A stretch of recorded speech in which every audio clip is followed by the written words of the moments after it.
So, welcome to the next episode with Inara from UK registered nurse.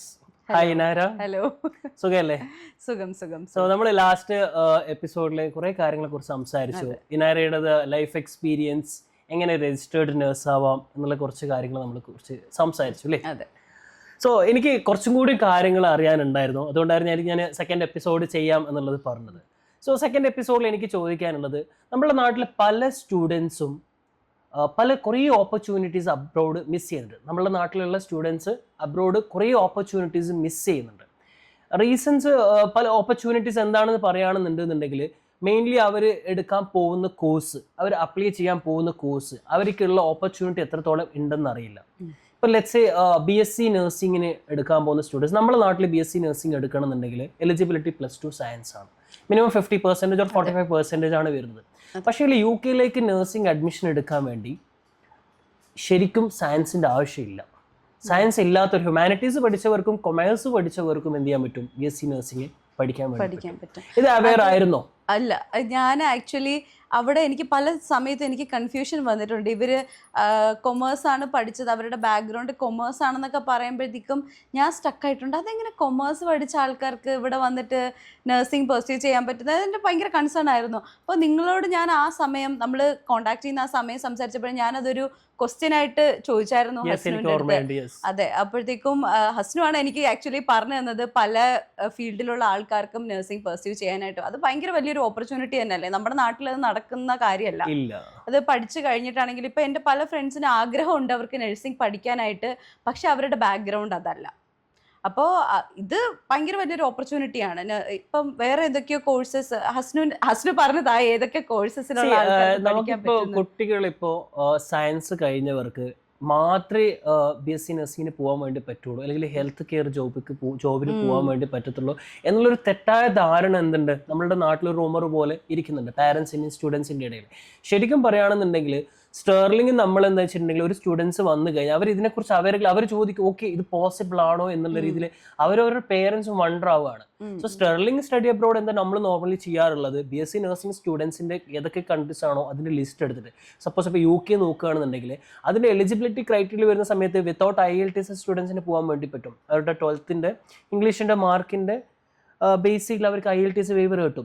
അതേപോലെ തന്നെ +2 humanities പഠിച്ച കുട്ടികളും commerce പഠിച്ച കുട്ടികളും ദർ ആർ മെനി യൂണിവേഴ്സിറ്റീസ് അവർക്ക് എന്ത് ചെയ്യാൻ പറ്റും? ഡയറക്റ്റ് അപ്ലൈ ചെയ്ത് പോകാൻ വേണ്ടി പറ്റും. വളരെ സിമ്പിൾ പ്രൊസീജിയർ ആണ് വരുന്നത്. അതേപോലെ ഇന്നാരെ ചോദിച്ചു വേറെ ഏതൊക്കെ കോഴ്സ് ചെയ്യാൻ വേണ്ടി പറ്റും?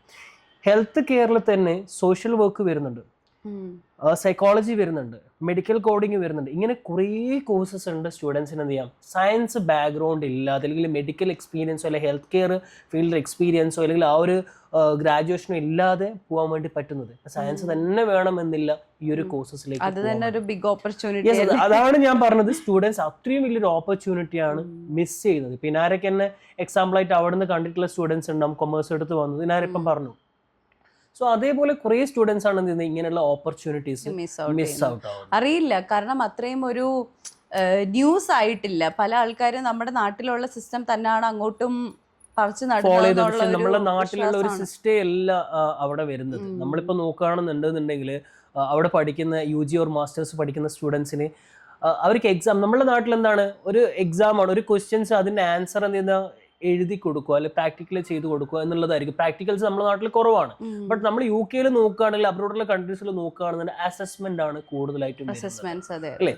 അസസ്മെന്റ്സിന്റെ ബേസ് ചെയ്തിട്ടാണ് അവരെ സ്കോർ ചെയ്യുന്നത്. സോ അതുകൊണ്ട് എന്ത് ചെയ്യാൻ പറ്റും? സ്റ്റുഡൻസിന് നല്ല രീതിക്ക് പെർഫോം ചെയ്യാൻ വേണ്ടി പറ്റും. ഇപ്പൊ പേപ്പറിൽ എഴുതിയിട്ട് പെർഫോം ചെയ്യാത്ത ഒരു കുട്ടിക്ക് മേ ബി പ്രാക്ടിക്കൽ ആയിരിക്കും സ്കിൽ ഉണ്ടാവുക. അവർക്ക് അസസ്മെന്റ്സ് കാര്യങ്ങൾ എഴുതുന്ന സമയത്ത് ഈസി ആയിട്ട് അവർ എന്ത് ചെയ്യും? ക്ലിയർ ചെയ്യും. സോ ആ ഒരു സിസ്റ്റം ആണ് എന്ത് ചെയ്യുന്നത് UK അല്ലെങ്കിൽ അബ്രോഡ് യൂണിവേഴ്സിറ്റീസ് ഫോളോ ചെയ്യും. നമ്മളുടെ യൂണിവേഴ്സിറ്റീസ് നമ്മുടെ നാട്ടിൽ ഇപ്പോഴും എന്താ പറയുന്നത്, അസസ്മെന്റ് വരുന്നില്ല. അവർക്ക് വരുന്നതെന്ന് വെച്ചിട്ടുണ്ടെന്നുണ്ടെങ്കിൽ pen and paper written exams ആണ് വരുന്നത്. പിന്നെ MCQs എല്ലാം വരുന്നുണ്ട്, ചില യൂണിവേഴ്സിറ്റീസ് MCQ വരുന്നുണ്ട്. നമ്മുടെ നാട്ടിൽ നോക്കുകയാണ്, നമ്മുടെ നാട്ടിൽ ഒട്ടുമിക്ക ഇപ്പം നമ്മുടെ നാട്ടിൽ MBBS അഡ്മിഷൻസ് നോക്കുകയാണെന്നുണ്ടെങ്കിൽ MBBS നമുക്ക് നാട്ടിൽ ഒരു 1.25 ലക്ഷം സീറ്റാണ് നമ്മളുടെ ഇന്ത്യയിൽ അവൈലബിൾ ആയിട്ടുള്ളത്. പക്ഷേ MBBS എക്സാമിന് എഴുതാൻ പോകുന്ന സ്റ്റുഡൻസ് 25 ലക്ഷത്തിന്റെ മുകളിലാണ്, 25 lakhs മുകളിലാണ് ഈ നീറ്റ് എന്ന് പറയുന്ന എക്സാമിന് സ്റ്റുഡൻസ് അപ്പിയർ ചെയ്യുന്നത്. ബട്ട് നമുക്ക് ഇവിടെ ഉള്ള സീറ്റോ അതിന്റെ ഒരു പെർസെൻറ്റേജ് പോലും വരുന്നില്ല. 1.25 നിയർലി 1.25 ലക്ഷം മാത്രമേ സീറ്റ് വരുന്നുള്ളൂ. ഞാൻ പറഞ്ഞു വരുന്നത് എന്താണെന്ന് വെച്ചിട്ടുണ്ടെങ്കിൽ നമ്മളുടെ നീറ്റിന്റെ എക്സാം വരുന്നത് കോമ്പറ്റേറ്റീവ് എക്സാം ആണ്. ആ എക്സാം MCQ ടൈപ്പ് ആണ്. ഒരു ക്വസ്റ്റ്യൻസ് ചോദിച്ചു കഴിഞ്ഞാൽ അതിന്റെ ആൻസർ 1 or 2 ആൻസേഴ്സ് ഉണ്ടാവും. അതിൽ നമ്മൾ ഏതാണ് ടിക്ക് ചെയ്ത് കൊടുക്കുക ഒബ്ജക്റ്റീവ് ആയിട്ടുള്ള രീതിയിൽ. ബട്ട് നമ്മളുടെ സ്റ്റുഡൻസ് പഠിച്ചു വരുന്ന മെത്തേഡ്, +2 പഠിച്ചു വരുന്ന മെത്തേഡ് എന്ന് വെച്ചിട്ടുണ്ടെങ്കിൽ ഒരിക്കലും MCQ അല്ല, അവരെന്ന റിട്ടേൺ എക്സാംസിലാണ് വരുന്നത്. സോ അവർ നീറ്റ് എന്ന് പറയുന്ന ഒരു എക്സാംസ് ഫേസ് ചെയ്യുന്ന സമയത്ത് അവർക്ക് ഡിഫിക്കൽട്ടി ഫേസ് ചെയ്യുന്ന ഒരു മെയിൻ റീസൺ ആണ്. നമ്മൾ എന്താ വെച്ചാൽ നമ്മൾ MCQന് വേണ്ടി പഠിക്കുന്നതും നമ്മൾ റിട്ടേൺ എക്സാംസിന് വേണ്ടി പഠിക്കുന്നതും രണ്ടും 2 ടൈപ്പ് ആയിരിക്കും. MCQ ആണെന്നുണ്ടെങ്കിൽ നമുക്ക് കറക്റ്റ് പോയിന്റ് ആൻസർ ഏതാന്നുള്ളത് പറഞ്ഞു കൊടുക്കണം. റിട്ടേൺ എക്സാംസ് ആണെന്നുണ്ടെങ്കിൽ നമുക്ക് വാരി വലിച്ചെന്ത് എഴുതാൻ വേണ്ടി പറ്റും. സോ അതിലൊരു മെയിൻ റീസൺസ് ആണ് പല കോമ്പറ്റേറ്റീവ് എക്സാംസിന് നമ്മളുടെ നാട്ടിലെ സ്റ്റുഡൻസ് കോച്ചിങ്ങിന് പോകേണ്ടി വരുന്നത്. സോ അതിനൊരു എക്സാമ്പിൾ ആയിട്ട് പറഞ്ഞതാണ്. പിന്നെ എനിക്ക് നേരെ അടുത്ത് വേറൊരു കാര്യം ചോദിക്കാനുള്ളത്, ഞാനിപ്പോൾ റീസെന്റ് ഒരു ഡാറ്റ കണ്ടിട്ടുണ്ടായിരുന്നു. 2030 കൂടിയിട്ട് ഒരു 1.5 lakhs നഴ്സസിന് UK ആവശ്യമുണ്ടെന്നുള്ളത്. അത് ഞാൻ സർപ്രൈസ്ഡ് അല്ല ആ ക്വസ്റ്റ്യനിൽ. കാരണം ദർ ഈസ് നീഡ്. അതെന്ന് പറഞ്ഞാൽ ഞാൻ നേരത്തെ പറഞ്ഞതുപോലെ തന്നെ അവിടെ ഒരു പ്രായം കഴിഞ്ഞിട്ടുണ്ടെങ്കിൽ നമ്മുടെ നാട്ടിലുള്ളൊരു സിസ്റ്റം അല്ല അവിടെ. നമ്മുടെ നാട്ടിലെന്ന് പറഞ്ഞാൽ വയസ്സായ ആൾക്കാരെ നമ്മളെ വീട്ടിൽ തന്നെ നോക്കുക, നമ്മൾ തന്നെ ടേക്ക് കെയർ ചെയ്യുക, ആ ഒരു ഇതാണ്. അവിടെ എന്ന് പറഞ്ഞാൽ കുറച്ച് നാൾ കഴിയുമ്പോൾ അവർ പ്രായമായി തോന്നുമ്പോൾ അവർക്കറിയാം, അവരുടെ കുട്ടികൾക്കാണെങ്കിൽ അവർക്കറിയാം അവർക്ക് ഇനി പ്രോപ്പറായിട്ടുള്ള ഹെൽത്ത് കെയർ ആണ് വേണ്ടത്. സ്വാഭാവികമായിട്ട് അവർ ഹെൽത്ത് കെയർ ഹോംസിലേക്ക് പോകും, അല്ലെങ്കിൽ ഒരു റെസിഡൻഷ്യൽ ഹോമിലേക്ക്. അവിടെ പല കൈൻഡ് ഓഫ് ഹോംസ് ഉണ്ട്. അങ്ങനെയുള്ള സ്ഥലത്തേക്ക് പോകുമ്പോൾ അവിടെ എല്ലാം സ്റ്റാഫ്സിനെ ആവശ്യമാണ്. പല നഴ്സിംഗ് ഹോംസ് ഉണ്ട്, അവിടെ നഴ്സസ് വേണം. അവിടെ ഇത്ര പേഷ്യൻസിന് അല്ലെങ്കിൽ ഇത്ര റെസിഡൻസിന് ഒരു നഴ്സിൻ്റെ ആവശ്യമുണ്ട്. അപ്പോൾ ഈ സ്ഥലത്തോട്ടെല്ലാം നഴ്സ് അതിന് കുറയുന്ന ഒരു കാലഘട്ടമല്ല, അതിന് കൂടിയാലേ ഉള്ളൂ. പ്രത്യേകിച്ച് ഇത്രയും ആൾക്കാർ മൈഗ്രേറ്റ് ചെയ്ത് അങ്ങോട്ട് താമസിക്കുമ്പോൾ അവരുടെ ഫാമിലി ആയിട്ടൊക്കെ മൈഗ്രേറ്റ് ചെയ്യുമ്പോൾ അവിടെ ഉള്ളൊരു സിസ്റ്റം തന്നെ ആയിരിക്കും ഇനി നമ്മളെ ബ്രിട്ടീഷ് സിറ്റിസൺസിൻ്റെത്. അവിടെ യങ്സ്റ്റേഴ്സിന്റെ അളവ് കുറഞ്ഞു വരുന്ന, ഓൾഡേജിന്റെ അളവ് കൂടി വരുവാണെന്നുള്ളതാണ് ഒരു ഡാറ്റ റീസെന്റ് കണ്ടത്. സോ ഇതിൽ ഓപ്പർച്യൂണിറ്റി നോക്കുകയാണെന്നുണ്ടെങ്കിൽ നമ്മുടെ നാട്ടിലെ സ്റ്റുഡൻസിന് എനിക്ക് നോക്കുന്നത് അവിടെ ചൈൽഡ് കെയർ ഉണ്ട് അല്ലേ, ചൈൽഡ് കെയർ ഉണ്ട്, ഓൾഡ് ഏജ് കെയർ ഉണ്ട് അല്ലേ, അഡൾട്ട് കെയർ ഉണ്ട്. അതേപോലെ ഇങ്ങനെയുള്ള ഡിഫറെന്റ് ഫീൽഡുകളാണ് അവിടെ ഉള്ളത്. അത് എന്തുകൊണ്ടാണ് ഈവൻ നഴ്സായിട്ട് വർക്ക് ചെയ്യുമ്പോൾ പോലും നമ്മൾ ഇപ്പോൾ ഒരു വാർഡിൽ തന്നെ വർക്ക് ചെയ്യുന്ന ഒരു നഴ്സ് ആവണം, അല്ലെങ്കിൽ ഒരു ഹോസ്പിറ്റൽ സെറ്റിങ്ങിൽ തന്നെ വർക്ക് ചെയ്യുന്ന ഒരു നഴ്സ് ആവണം എന്നില്ല. അവിടെ പല കൈൻഡ് ഓഫ്, ഇപ്പം ഒരു കമ്മ്യൂണിറ്റി നഴ്സ് എന്ന് പറയുന്ന നഴ്സുമാരുണ്ട്. അവർ കമ്മ്യൂണിറ്റീസിൽ മാത്രം വർക്ക് ചെയ്യുന്ന ആൾക്കാരാണ്. അവർ ഓരോ വീടുകളിൽ പോയി മാത്രം വർക്ക് ചെയ്യുന്ന, അതിന് ക്രൈറ്റീരിയ ആയിട്ട് ഡ്രൈവിംഗ് പോലും അതിനൊരു ക്രൈറ്റീരിയ. അതെ. അപ്പോൾ അവർക്ക് NHS ഇത്ര ഒരു പേഷ്യന്റിനെ കൊടുക്കും, അവർക്ക് വീടുകളിൽ പോയി ഈ പേഷ്യന്റിന്റെ അവർ കൊടുക്കുന്ന ക്രൈറ്റീരിയാസ് എല്ലാം കംപ്ലീറ്റ് ആണ്. അവർ ഇത്ര മെഡിക്കേഷൻസ് കൊടുക്കാനുണ്ട്, അതെല്ലാം ഫില്ല്. അങ്ങനെയൊക്കെയുള്ള ഒരുപാട് ഓപ്പർച്യൂണിറ്റീസ് ഉണ്ട്. സോഷ്യൽ കെയറേഴ്സ് ആയിട്ട് നിൽക്കുന്ന ആൾക്കാരുണ്ട്. അപ്പോൾ ഇതെല്ലാം ഒരു നഴ്സിന്റെ ജോലിയാണ്. നമ്മുടെ നാട്ടിലെ പോലെ നഴ്സ് എന്ന് പറഞ്ഞാൽ ഒരു ഹോസ്പിറ്റൽ അല്ലെങ്കിൽ ഒരു കെയർ ഹോം സെറ്റപ്പിൽ മാത്രം വർക്ക് ചെയ്യുന്ന ആൾക്കാർ. 2030 കൂടി ഈ ഒരു 1.5 lakhs എന്ന് പറയുന്ന ഒരു വണ്ടർ അടിക്കേണ്ട ഒരു ആവശ്യമില്ല. സോ അതുകൊണ്ട് 2030 കൂടി ഇത്രയും നഴ്സസിന് അവിടെ ആവശ്യമുണ്ടെന്ന് പറയുന്ന സമയത്ത് നമ്മളുടെ കുട്ടികൾ ഇപ്പം അപ്ലൈ ചെയ്യുകയാണെന്നുണ്ടെങ്കിൽ അവിടുത്തെ യൂണിവേഴ്സിറ്റിയിൽ പോയി പഠിക്കുകയാണെന്നുണ്ടെങ്കിൽ അവർക്ക് അത്രയും ഓപ്പർച്യൂണിറ്റി ഉണ്ടാവുന്നത്. ഓപ്പർച്യൂണിറ്റി ഉണ്ട്. ആ ഒരു ഓപ്പർച്യൂണിറ്റി ഫില്ലായി പോവോ, എന്താണ് തോന്നുന്നത്? ഓപ്പർച്യൂണിറ്റി ഫില്ല്, ഞാൻ പറഞ്ഞതുപോലെ അവിടെ ആവശ്യമാണ്. അത് ഫില്ലായി പോകുന്ന അത് നമ്മുടെ ഒരു എബിലിറ്റിയാണ്. മിടുക്കരായിട്ടുള്ള കുട്ടികൾ പെട്ടെന്ന് കയറും എന്നുള്ള ഒരു സംഭവമാണ്. എപ്പോഴും കോമ്പറ്റീഷൻ ആണല്ലോ, എഡ്യൂക്കേഷൻ എപ്പോഴും ഒരു കോമ്പറ്റീഷനാണ്. ജോബ് എന്ന് പറയുന്നത് അതിൻ്റെ ഹണ്ടിങ്ങും ഒരു കോമ്പറ്റീഷനാണ്.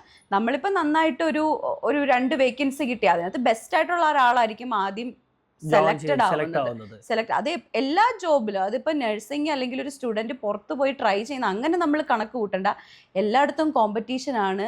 ഒരു വിൽ പവർ ഉണ്ടെങ്കിൽ നമുക്ക് എവിടെയും ചെയ്യാമെന്നുള്ള. അതേപോലെ നമ്മളുടെ BSc നഴ്സിംഗ് കഴിഞ്ഞ സ്റ്റുഡൻസിന്, ഒരു 3 വർഷം അല്ലെങ്കിൽ 4 വർഷത്തെ BSc നഴ്സിംഗ് UK കഴിയുന്ന സ്റ്റുഡൻസിന് അവർക്ക് 2 years PSW കൊടുക്കുന്നുണ്ട്. അത് പോസ്റ്റ് സ്റ്റഡി വർക്ക് വിസ, പഠിച്ചതിന് ശേഷമുള്ള വർക്ക് വിസ എന്ന് പറഞ്ഞിട്ട് 2 വർഷത്തേക്ക് കൊടുക്കുന്നുണ്ട്.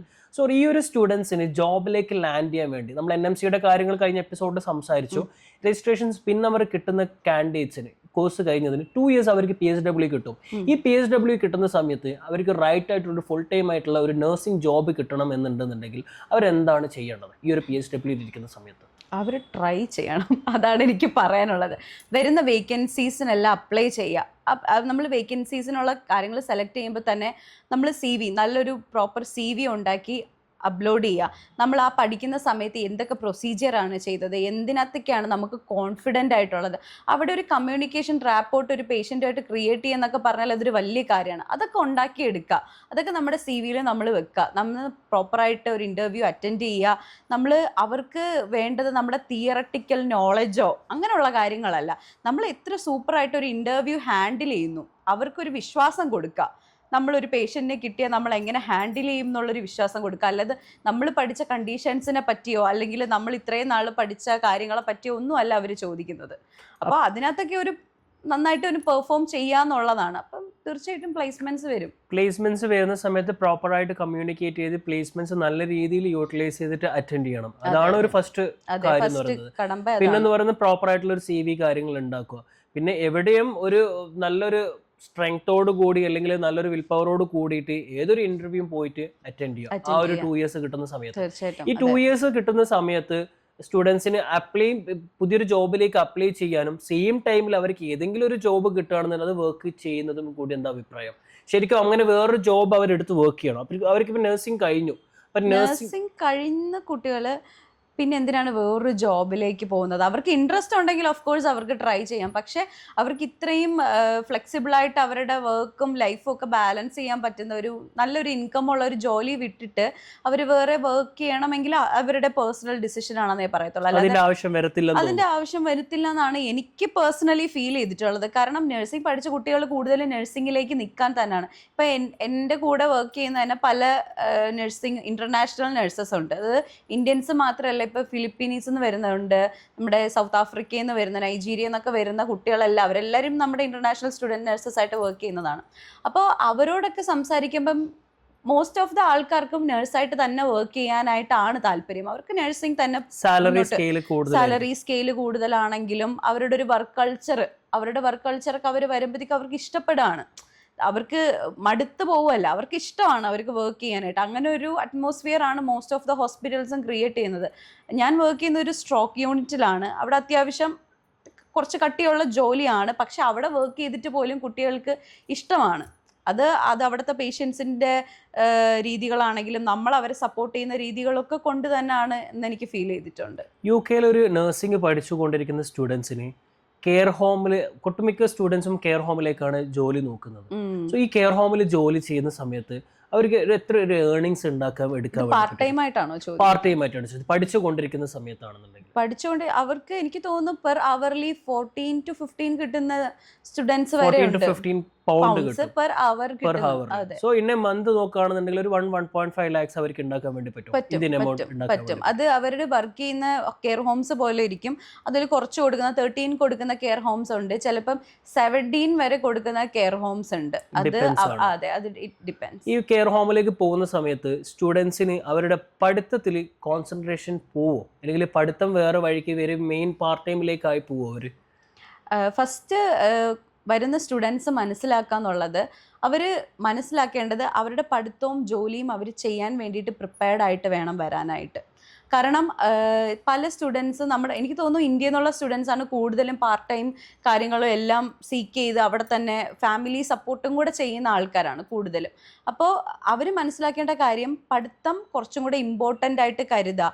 ചില കുട്ടികളുണ്ട് നൈറ്റ് ഷിഫ്റ്റൊക്കെ നമ്മളെ കൂടെ വർക്ക് ചെയ്തിട്ട് പിറ്റേന്ന് രാവിലെ ജോലിക്ക് പോകുന്ന സ്റ്റുഡൻസ് ഒക്കെ ഉണ്ട്. അപ്പോൾ അതൊക്കെ ഒരു ബുദ്ധിമുട്ടായിട്ടുള്ള കാര്യമാണ്. അങ്ങനെയൊന്നും ചെയ്യാണ്ടിരിക്കാതെ അതൊക്കെ ഇല്ലീഗലായിട്ടുള്ള കാര്യമാണ്. അതൊക്കെ യൂണിവേഴ്സിറ്റി അറിയുകയാണെങ്കിൽ പ്രശ്നങ്ങൾ ഉണ്ടാവുന്ന കാര്യങ്ങളാണ്.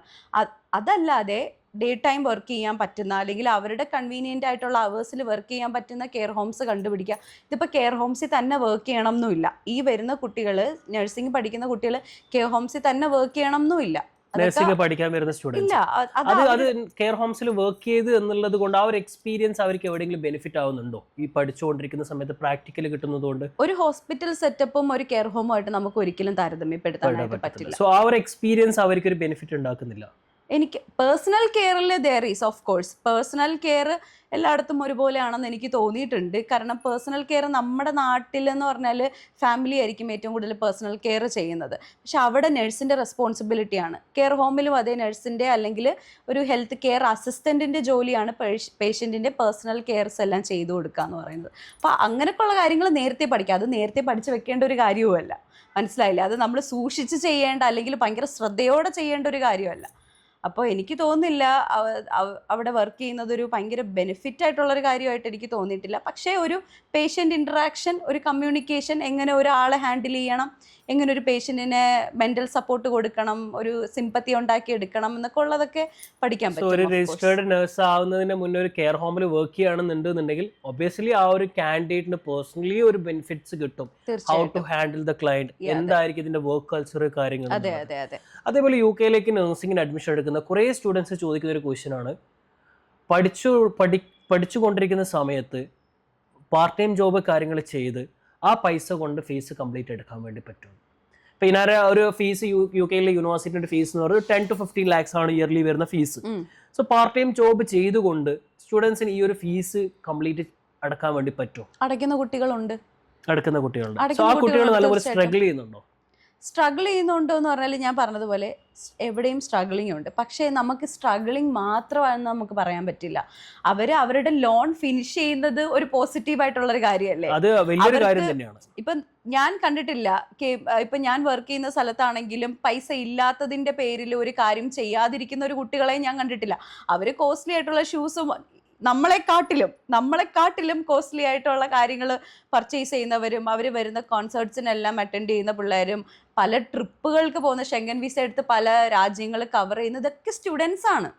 അതെല്ലാം ഇതൊക്കെ ചെയ്യുന്ന സ്റ്റുഡൻസ് ഉണ്ട്. അതൊക്കെ അവരുടെ വിൽ പവർ. കയ്യിൽ പൈസ ഉണ്ട്, പാരന്റ്സിനെ ഡിപ്പെൻഡ് ചെയ്യേണ്ട ആവശ്യമില്ല, പാരന്റ്സിനോട് പൈസ വയ്ക്കേണ്ട ആവശ്യമില്ല, ടൈം ഉണ്ട്. അതെ. സോ അതുകൊണ്ട് അവരുടെ കയ്യിൽ പൈസ ഉള്ള അവർ അത് വെച്ചിട്ട് യൂസ് ചെയ്യുന്നു. സോ എൻ്റെ ഒരു മെയിൻ ഒരു ഒബ്ജക്റ്റീവ് എന്ന് പറഞ്ഞാൽ ഇത് എടുത്ത് വെച്ചിട്ട് ഫീസ് അടക്കാൻ പറ്റും എന്ന് തന്നെയാണ് ഇതിനാരെ പറയുന്നത്. തീർച്ചയായിട്ടും അടക്കാൻ പറ്റും. സോ ആ ഒരു പാരന്റ്സിന്റെ സപ്പോർട്ട് സ്റ്റുഡൻസിന് ആവശ്യം ഉണ്ടാവത്തില്ല അല്ലേ? എനിക്ക് തോന്നുന്നില്ല അത് അത്രയും. ഇപ്പോൾ ഒരു ജോലിയും ഞാൻ കേട്ടിട്ടുണ്ട്, ഞാൻ ഇടയ്ക്കുള്ള ന്യൂസിലൊക്കെ കണ്ടായിരുന്നു, ജോലിയില്ലാതെ ഒരുപാട് കുട്ടികൾ ഇങ്ങനെ സ്ട്രഗിൾ ചെയ്തിട്ട് നാട്ടിൽ നിന്ന് പൈസ അടുപ്പം. അപ്പം ഞാനൊക്കെ ചിന്തിച്ചിട്ടുണ്ട് അതെന്താ അങ്ങനെ വരുന്നത്. ചില ആൾക്കാരുണ്ട് ഇറങ്ങി അന്വേഷിച്ചിട്ടും ജോലി കിട്ടാത്തവരുണ്ട്. അങ്ങനെയൊക്കെയുള്ള സമയത്തെന്ന് പറഞ്ഞാൽ ഹെൽപ്പ് സീക്ക് ചെയ്യുക, എവിടെയെങ്കിലും ഹെൽപ്പ് സീക്ക് ചെയ്യുക. കാരണം UK എന്ന് പറയുന്ന രാജ്യത്ത് ഒരുപാട് ഇന്ത്യൻസ് ഉണ്ട്, ഒരുപാട് മലയാളീസ് മാത്രമല്ല ഒരുപാട് ആൾക്കാരുണ്ട് ഹെൽപ്പ് ചെയ്യാനായിട്ട്. അല്ലെങ്കിൽ ഞാൻ വർക്ക് ചെയ്യുന്ന ഈ ഇൻസ്റ്റിറ്റ്യൂഷനിൽ അവർ വിസ കൊടുക്കുന്നുണ്ട്, അല്ലെങ്കിൽ ഈ ഇൻസ്റ്റിറ്റ്യൂഷനിൽ അവർ പാർട്ട് ടൈമിനായിട്ട് ആൾക്കാരെ. അതുകൊണ്ട് എപ്പോഴും ഒരു കമ്മ്യൂണിക്കേഷൻ വെക്കുക എന്നുള്ളതാണ് ഏറ്റവും വലിയ കാര്യം. അവിടെ ജോലി ഇല്ലാതെ ഇല്ല, അവിടെ ഒരുപാട് ജോലി ഓപ്പർച്യൂണിറ്റീസ് ഉണ്ട്. ബട്ട് നമ്മളുടെ സ്റ്റുഡൻസ് അത് പ്രോപ്പർ ആയിട്ടുള്ള സ്ഥലത്ത് ടാപ്പ് ചെയ്യുന്നില്ല. അതിനു വേണ്ടിയിട്ടുള്ള കാര്യം തീർച്ചയായിട്ടും അവർ ഒരുപാട് അന്വേഷിക്കേണ്ടിയിരിക്കുന്നു. സോ അങ്ങനെ അന്വേഷിക്കുകയാണെന്നുണ്ടെങ്കിൽ ഇഷ്ടംപോലെ ജോബ് ഓപ്പർച്യൂണിറ്റീസ് ഉണ്ട്. അങ്ങനെ നമുക്ക് ഇല്ലാന്ന് നമുക്ക് പറയാൻ പറ്റില്ല.